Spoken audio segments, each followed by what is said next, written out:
Hey, it's me, your voice mate, Nana, and this is my CVAP testimonial video. So first and foremost, I would like to share how I got into CVAP. So na-discover ko siya sa isang TV program kung saan sila nag-guesting dati. And nung nag-college ako, may speaker na nag-talk and promote ng CVAP.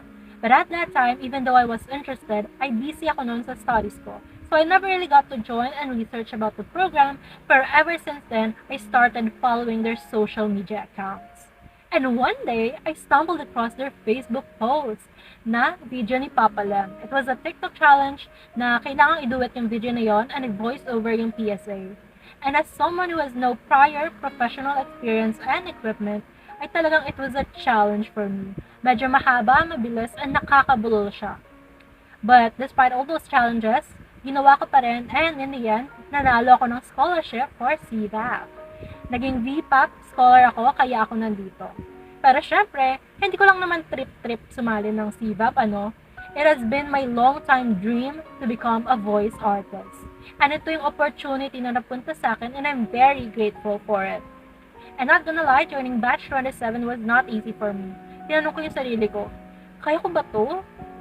So, ang sagot doon ay, hindi ko malalaman if hindi ko gagawin. I pushed through. Pinush ko yung sarili ko kasi pangarap ko to eh. And honestly, it was so nerve-wracking for me to join kasi I'm a newbie. Pero in reality, I was just overthinking things like I always do. Kasi the truth is, CVAP is open for newbies like me. CVAP is open for people who have no professional equipment yet. CVAP is open for people who have no prior work experience in voice acting yet. In short, CVAP is open to a lot of things. Kahit PWD or senior ka pa, tanggap ka rito. No discrimination at all. As long as you aspire to be a voice artist, you can do it. So first week pa lang ng CVAP, gustong-gusto ko ng 2 pathologies na natutunan ko, which are, the best time to believe in yourself is when no one believes in you. And wala naman nagsimulang magaling. Nagsimula lang, kaya naging magaling. Diba? Very inspiring. And ito yung mga pinanghahawakan ko sa buong program. And as far as I can remember, sinabi ni Papa Lem na hindi ko lang maalala kung anong week. Pero sabi niya, matututunan namin voice mates na hindi na makringe sa mga boses namin. And that one day, we will fully embrace our natural voices. And ito talaga, I highly testify na totoo siya. And it has only been 4 weeks ha. Pero unti-unti, mas minamahal ko talaga yung boses ko. Tapos na-inspire na ako kay Ma'am Donna kasi medyo pareho kami na boses, bata, cutesy, matinis, ganun. Something I was judged for na nakarinig ako from ibang tao na bakit dito yung boses niya, nakakairita? Ayokong pakinggan. Pero look at me now.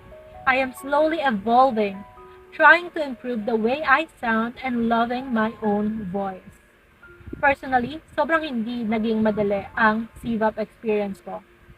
Kasi bukod pa sa kung anong freely kong shinare sa program na to, and sa mga tao rito, I'm actually going through something na I'm not comfortable in sharing yet. But hopefully, kapag nalagpasan ko na talaga, ay masabi ko siya someday. Kasi it's part of my journey, part of this testimony na I survived, and pinaghirapan ko yung aspirations ko to become a certified voice artist. And bago ko tapusin itong testimonial video, gusto ko lang pasalamatan lahat ng mga tao sa likod ng CVAP na hindi nag-gatekeep sa kung anong dapat matutunan ng isang voice artist. Thank you po sa ating voice master na si Sir Pacholo, kay Papa Lem na head trainer ng Batch 27 at nagbigay sa akin ng scholarship. Thank you po kasi kung wala kayo, wala ako rito.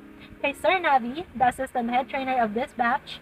Kay Sir Brian, kay Doc Ani, kay Ma'am Donna, kay Ma'am Din, sa lahat ng secretariats, hosts, and mentors na nakasama po namin for 4 weeks, yung energy, patience, and encouragement sa bawat isa sa aming voice mates ay talagang ramdam and appreciated po.